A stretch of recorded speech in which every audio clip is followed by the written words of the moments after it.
Hi guys, and welcome back to the Infinite Library. My name is Cammy and I shall be your host for today. Today we are reading The Seven Virtues, Chasity, Chapter 3. So, fasten your seatbelts, let's jump right in. Chapter 3, A Knight's Duty. She stood beneath that towering board, able to account for only half of the missing children, all of whom rest within the marrow of the earth. Her nails dig into her palm as curses escape her lips. If only I would have arrived sooner. I could have stopped all these needless deaths. If only. I said let go! The man drew his leg back as 12 spectators watched. Not a single person moved to save that child, except for one. Bang! The crowd fell silent, watching the unimaginable unfold before them.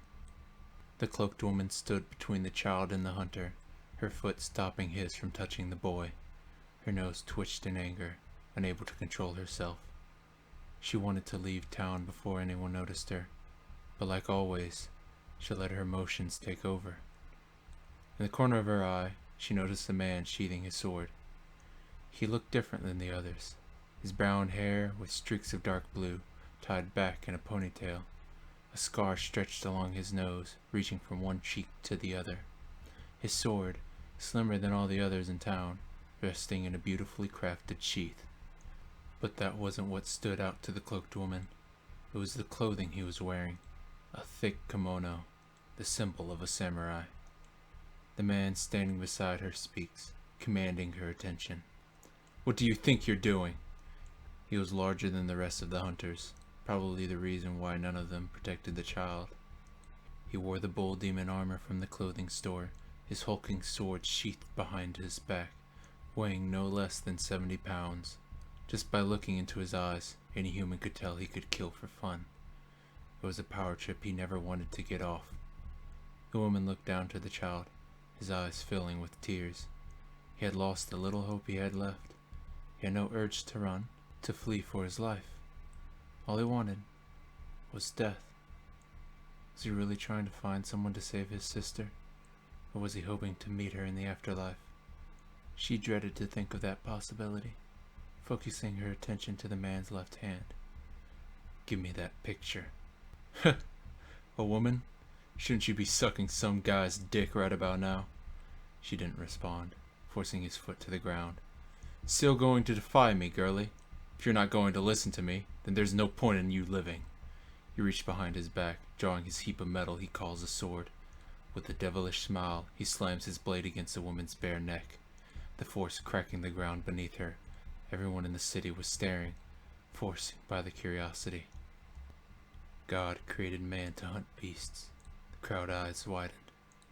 The devil created demons to hunt man. The hunter began to sweat, the ripped photo in his left hand flowing away with the wind. The woman's hood ripped off from the blow, revealing her face for the crowd to see. So, God created dragons to hunt demons. The heap of iron rested against her scaled neck, bent. The woman's face was smooth, her scales stopping along the rim of her bottom jaw. She had long flowing black hair, each strand resting peacefully along her back. Against her temples grew two thick horns. The mass of bone stretches forward, stopping at a point once the tip reaches slightly in front of her forehead. Kill her! Someone shouted, drawing his sword. Another charged her, hoping that the blow weakened her enough for an easy kill. Before she realized it, the entire town was after her head. She feared only one person fighting her, or more so respected fighting her. She gazed across the charging crowd, not seeing any sight of him. It must have been her lucky day. The samurai had left. She reaches up, digging her nails into the metal sword. Her eyes peered over to the original assailant. You might want to let go, she said, lifting the blade from her neck. He held the hilt with all his might, struggling to pull it free from her grasp.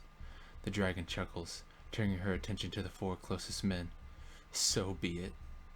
Her nails pierced the sword's metal frame, gripping it as if the blade was now the sword's hilt. Her right leg stretches towards the approaching men.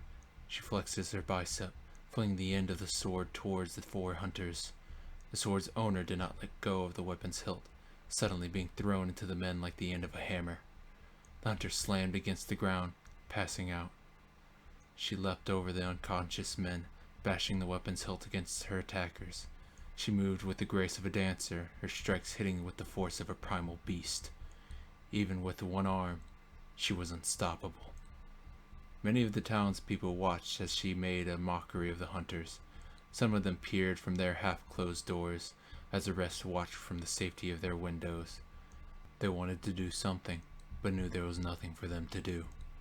Even if one of them stepped out of the confines of their homes/stores, they would join the rest of the unconscious hunters. A child cried within the sound of cracking bones and clashing blades.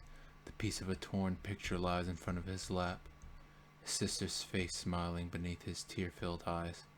He tried grabbing the picture before the wind stole it, but he was too late. His eyes followed the image as it flew away, stopping only once he saw what lies before him. 15 hunters lying against the cold dirt ground, either unconscious or afraid of standing. Only moments ago, there was a crowd surrounding this child, but now, only one person stood over all others, her hand clenching at the sword's blade, her cloak torn asunder from their relentless attacks, her eyes peering down at the unconscious men with pity. The town folks began to throw vases, pots, pans, cutting knives, nearly anything that wasn't nailed down. They yelled at her, cursed her for being a dragon, for being born. Soon, a chant filled the entire village. Monster, monster, monster. This was not the first time, nor would it be the last. She let their appliances bang against her skull and ribcage, not moving a muscle. She knew, no matter what she did, she would always be called a monster. The child spoke, his voice louder than all the others. "I've found my hero." For a brief moment, their eyes locked, both of their gazes filled with disbelief and amazement at one another. No human had ever called her hero since the last fall of St. Michael, and the child had never seen a monster look so angelic. The woman's eyes jumped towards the town's entrance, her sword clashing with another. One of the knights guarding the town's entrance had heard the commotion, and decided to act. He threw his sword, the blade ripping apart the air as it made contact with the woman's. He spoke in a low, threatening tone, each of his steps thudding away at the dirt below, repeating that deathly beat. "You stand on your high horse, looking down on men as stepping stones for your future. But I deny this!" A crowd of civilians began to chant his name, their voices roaring over the woman's ears. "Adam! He's here to save us! The unkillable knight!" "Even when I give you a chance, you ravage this city's people. What else is there to expect from the fallen, other than corruption?" He vanished from her sight, a speed she had never seen before. Her eyes twitched, facing upwards. Bam!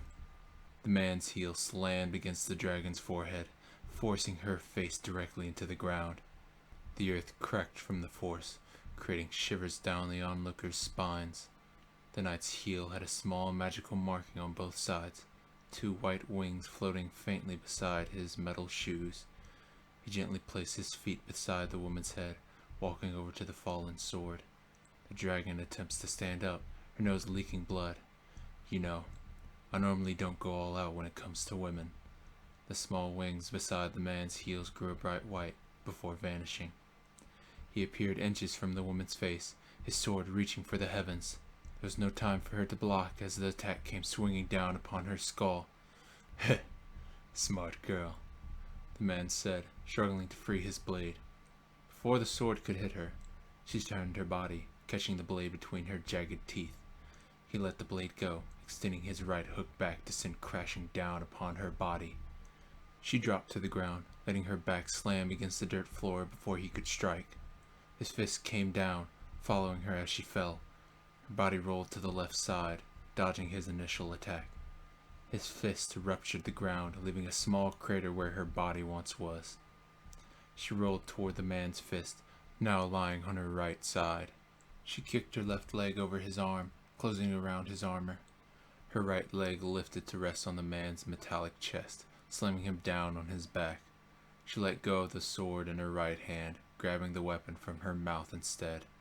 Her arms wrapped around the man's wrist, forcing her right leg down upon the knight as her hips pressed against his right elbow. "I don't want to hurt you. I'm just trying to stop that man from attacking a child," she shouted, continuing to put strain on the man's right elbow. "Liar!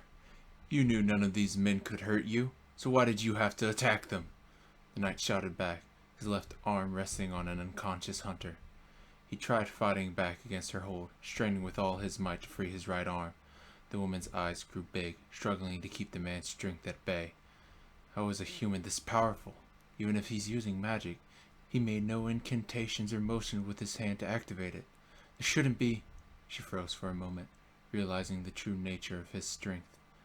The armor ripped apart, leaving behind his right arm to escape. The knight stumbled to his feet, his left arm hanging behind his back. The girl stood up afterwards, tossing his metallic right arm to the ground. "So, that's why they call you the unkillable knight," the girl said, peering into his hollow body. "You're an animated suit of armor." He scoffed at her remark, tilting his head to the side.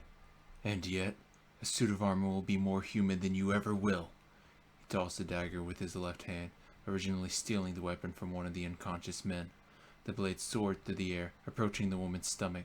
She dodged to the side, expecting the blade to travel past her. Naive girl. His arm leapt from the ground, attaching itself to the woman's leg. It caught the approaching blade, jamming it halfway inside the girl's stomach. The arm grew a light red, the sign of a ram floating beside its wrist. "I know all of your weak points, Fallen. Your face, your inner arms, your stomach are all places where your scales are their weakest. All I need is a little extra force." The blade inched its way deeper into her skin, the bandages turning a deep red. She winced, tossing aside the sword. Her right hand grabs at the dagger's blade, struggling to keep it from going any further. The knight laughed, stepping towards the dragon, the crowd cheering their hero's name. "Adam! Adam! Adam!" Various other men shouted from the safety of their homes. "Kill the beast! End the Fallen's life! Slay the dragon!" The woman stumbled backwards, sweat running along her cheeks. She tripped, landing on her butt with a hard thud. Her body filled with fear, her heart tearing at her rib cage for freedom. "This is your end. May all the people you have killed rest easy now in your passing." He lifted his sword skyward, piercing the gates of heaven with his blade. He, without the help of any other, will create a paradise as he sees fit. She saw no human standing before her, only the demon she knows too well. Wrath. The blade came down upon her, tearing the air apart as nothing could stand in its path. Nothing, except for a child. The blade came down to a halt, freezing mere inches from the child's forehead. He stood in front of the woman, drowning in the crowd's crying for bloodshed. The knight spoke, only to be interrupted by a child. Thank you for listening to that chapter of the 7 Virtues, Chasity. Right now I've been sitting in a very uncomfortable position, so now my leg is numb and is in pain, so I'll try to make this brief for you. For all 3 of you that are listening, and for all 1 of you that isn't somebody I already know. I have a Twitter page that would be, I'm retarded, what was it? At the Infinite Lib 2. I haven't posted anything because nobody follows me. If you were the first to follow me, I'll probably be very lonely and talk to you a lot. If you have any recommendations, tell me how my story's doing, anything like that, feel free to comment that below. Or just Twitter me. Tweet me. Yeah, I'm a youngster. I'm with the hip kids now. Look at me, Dad. I'm cool. Anywho, look forward next week for part 2. Maybe. I don't know. I'm pretty lazy. Kind of suck at that. That's my worst feature is laziness. I haven't written anything since I've started this, since I've started reading these chapters to the tubes. So I still have a lot lot of content though. So keep in contact. Hit that sub button. So I can have 5 subscribers instead of 4. That flame number. 5 is actually my lucky number. So you gotta get her up there. You feel? So yeah. Have a wonderful day, and thank you for being the very best you can possibly be. Wrong button.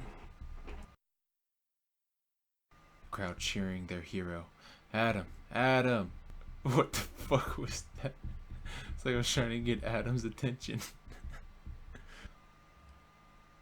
And yet, a suit of armor will be more human than you will ever be. Fuck me. I found my hero. Why did I just keep this normal monotone voice when I said that? Well, fuck.